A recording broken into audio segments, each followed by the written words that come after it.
This is Marissa with elementarySchoolCounseling.org, a place where school counselors can go to find the resources and support they need to run effective school counseling programs. Today's video podcast is called Mix It Up at Lunch Day.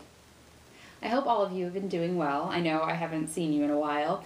I've been really busy with community theater projects this season because I've been in a show in every slot of the season, which is a little exhausting but very meaningful, and I've done a lot of really great projects this season.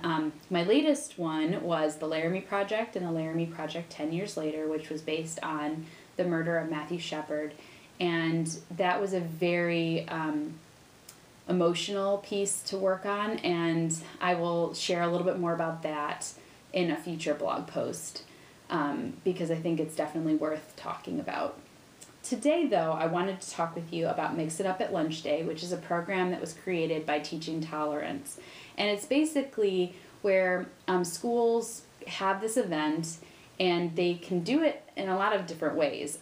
Most of the time, schools mix up students within their own grade level and have them sit next to people they don't normally sit next to. And so that way they get to know other people and get outside their comfort zone. At our school, we mix up students kindergarten through 6th grade, so they really get outside their comfort zone. And this is something that lasts from 11:50 in the morning to 1:15 in the afternoon. That is our lunch recess block of time. And so within that chunk of time, students go to lunch together, they go to recess together, and they spend time in their classroom together.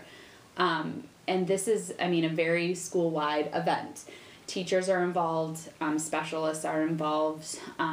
Anybody who is around these kids during that chunk of the time, which is pretty much everybody, gets to take part in it. And I've received a lot of really great feedback from my staff about it and from the students. So I wanted to explain a little bit more about how we do things because it's a little confusing and a little overwhelming to figure out how to divide up all these students and how to get all of these pieces together. And I do have a section on my website about Mix It Up at Lunch Day, and I do provide a little bit of information about it, but I feel like sometimes, for me, I like to hear someone explain it. And so if you're that type of a person, this might be the best way for you to kind of get your head wrapped around this idea. Because when we first came up with it, it was very overwhelming to think of how we were going to get all of these kids mixed up, where they needed to be, how we were going to get the teachers on board, and figure out how are they going to get through the lunch line because they're not coming as a class anymore, they're all mixed up, and how is that going to work? So what we did was we started with our Positive Behavior Support Committee, which is like a climate committee. And so we met and kind of fine-tuned a lot of these details for the very first time that we did it.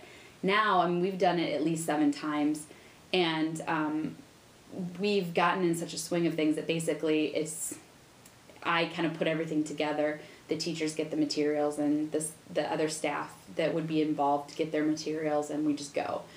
So it's gotten a lot easier, and it runs very smoothly now. We do it about 2 times a year. There have been some years where we've done more, but right now it's more like 2 times a year. So what I have to do now to get everything organized is obviously at the beginning of the school year, and preferably it's like the year before, if you could do it at the end of the year, set your dates ahead of time. So it's already on the calendar, nothing else can get in the way, because trying to schedule it later, especially for a school-wide event, can be a little overwhelming and almost impossible because people start scheduling meetings and different things, and it gets a little complicated. So what I do is I have to create my own information sheet to figure out how many students I have and how I'm going to mix them all up.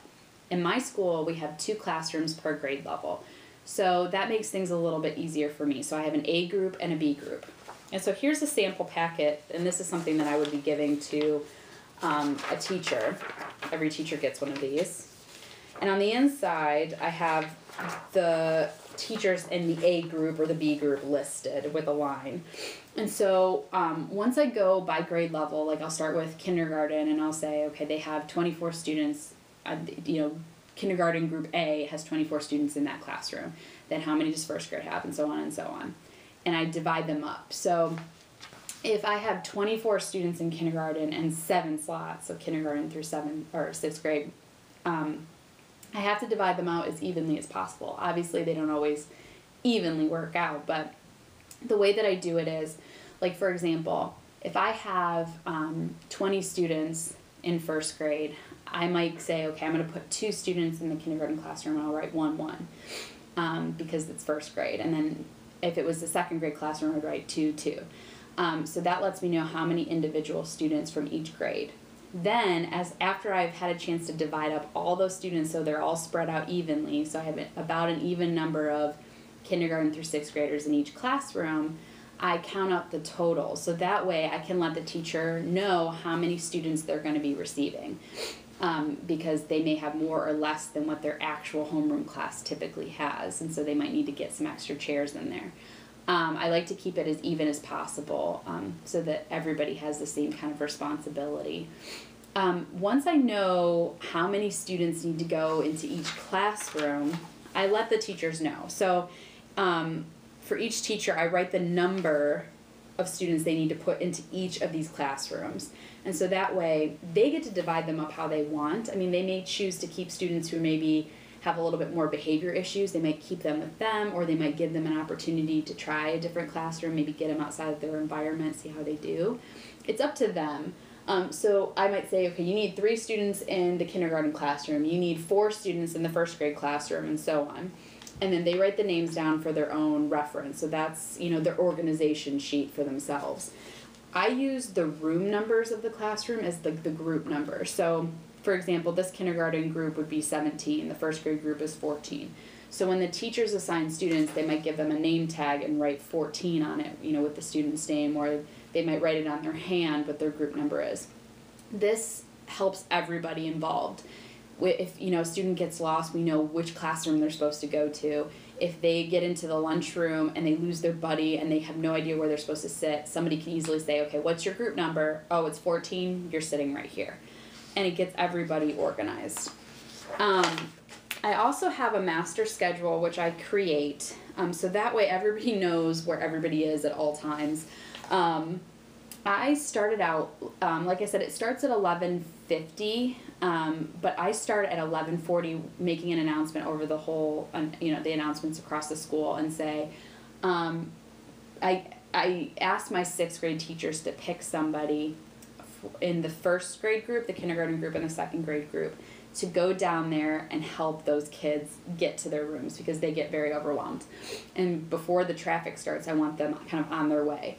So at that time, I make the announcement like, okay, 6th grade helpers, go to your kindergarten, 1st and 2nd grade rooms and get your students on their way to the Mix It Up Day classrooms. So they go down there, grab the students, get them all in a line, and they start dropping kids off to all the classrooms.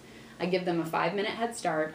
Then at 11:45, I make another announcement and say, now is the time where everybody can go to their Mix It Up at Lunch Day classrooms. And then they get that last 5 minutes to get to the room by 11:50.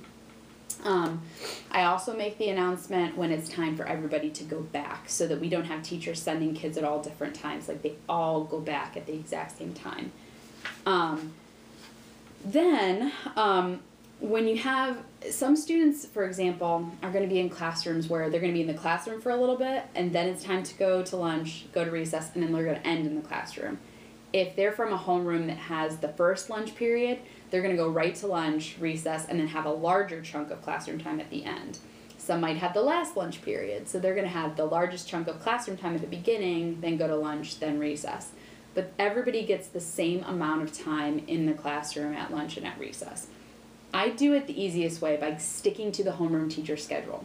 So the teacher, gets their lunchtime at the same time they normally would, and that way it keeps things a little bit more clear. So the kids are going to have all different lunch times from what they would normally have, but they're sticking to their Mix It Up at Lunch Day teacher's schedule to keep things easy. Then what I also have in my packet for the teachers are activities, because they're going to have these students in their classroom and they need to have something to do with them, and I want it to be something meaningful, something that really gets them talking about important things like building character and developing leadership skills and just getting to know one another and having those friendship skills building. So every year I kind of add different activities. Some teachers like to come up with their own, and that's fine, but for the teachers who maybe want some assistance and they aren't really sure what to do, I provide them with activities. So for example, like I have these faces, and I got a lot of these ideas from Pinterest, which really helps because they're ideas that maybe you don't have time to do on your own or you haven't found a way to use them, but this provides an outlet for that. So I have a bunch of different faces, and the students could write interesting things about themselves, and then they got to share them with the class. Some teachers did it where they had all these individual faces and put them on a poster, like a piece of chart paper, and hung it outside the classroom after they were done, as a way to spread that message and keep it going even after Mix It Up at lunch day, so they could see it in the hallway and remember the group that they were with. We even had one teacher come up with a charades game where they took all of the school rules, cut them up, and then the kids had to act them out and try to guess what school rule they were following, which was a really great idea, and that was something the teachers came up with on their own. I also provide them with links to really cool interactive websites. There are some really good ones that teachers have liked in particular, like Infinite Learning Lab. That's a really great one that kids really like, and it helps them learn those important social skills, but in a fun way, and it's, all of the ages are good with it. Also, I start to advertise for Mix It Up at lunch day, and so I created just like a laminated piece of paper, and it says Mix It Up at lunch day, the fun begins on, and then since it's laminated I can use a dry erase board marker and write in the new date every year. I included a picture of our actual students on Mix It Up at lunch day from a previous year, and that's just kind of a fun thing. They can see their friends' pictures on there. I also, to get ready for the day, I make a schedule for my lunch and recess supervisors so they know what group numbers are coming in at what time, because it can be very confusing when they're used to looking at the 6th grade group and when does the 6th grade group leave and come in and all of those different things. But now it's all mixed up, so they can't tell who is who. So now they can say groups 10 and 11, your time to leave, or line up. And they found this to be very helpful, because it can be, like I said, very overwhelming. I also have out in the hallway right outside the cafeteria for our packers, I have a sign that says, please put your lunchbox in your homeroom lunch bucket. And so every teacher's name is up on the wall. I tape it up, and then their bucket is right below. And we've learned this just from our own experience of lunchboxes getting all mixed up, and then kids at the end of the day had no idea where their lunchbox was. So they keep it in their homeroom lunchbox. It gets put out there right before lunch. The kids, when it's time to go to lunch with their Mix It Up at Lunch Day group, they go to their homeroom box, grab it, and go to their Mix It Up at Lunch Day table. And then when they're done, they put it right back in their homeroom box. So everything stays organized, it gets back to their classroom, and nothing gets lost. And that's been working really, really well. I also put the group numbers on each of the tables. And I stick that, I guess, up on the wall by the table so that it's really easy to see where the groups need to be, and the supervisors can quickly point to where kids need to go, because it can feel very chaotic if you don't have all of these details organized.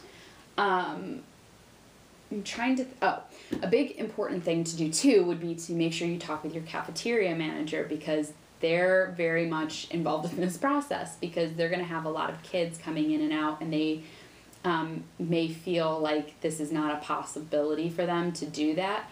I'm lucky that I work with amazing staff, and they're totally willing to do stuff like this. And what I found out through my discussion with my cafeteria manager is that Tuesdays are the best day, because it's a pizza day, it's a one-choice day. It keeps things really simple, and kids get in and out of the lunch line very quickly. So we always do our Mix It Up days on Tuesday, and everybody's happy with it. I think what I noticed the most, like the most benefit of this, is that we have a lot fewer behavior issues when we do things like this. We have older students who maybe even have behavior concerns, maybe disrespectful, very withdrawn, and they just light up on Mix It Up Day. And you might have a 6th grade boy who is very negative and very against school, and he's holding the hand of a kindergartner, helping them tie their shoes and helping them feel better, make sure they get where they need to go. just very mature. And in fact, we usually see the kids who struggle the most during the average school day doing the best on days like this, because this is something that they're very confident in. It's developing really great skills. They feel good about themselves, and this is such a wonderful feeling to watch this happen, kind of as an observer of this event, because I'm kind of going around to everything and seeing everything happen. Here are some final tips to help you have a great Mix It Up at Lunch day. First, I would definitely suggest taking pictures and video of the day so that you can compile them with music and make a slideshow for your students. I have mine projected onto a screen that is in our cafeteria so students can watch it during lunch the following week, and they love it. It helps reinforce the message of friendship and continuing those connections. If you don't have a way to do that, you can always provide that video for your students by giving it to their teachers, and then they can show it to the students. That may be the best way for you to do it. Also, if you are a little nervous about having your students go outside for recess and finding a way to get them all back, if you don't have a really easy way of calling those numbers so that every student can hear and get back in when they need to, you may consider doing an indoor recess that day just to keep everybody contained. We found that that can be really helpful.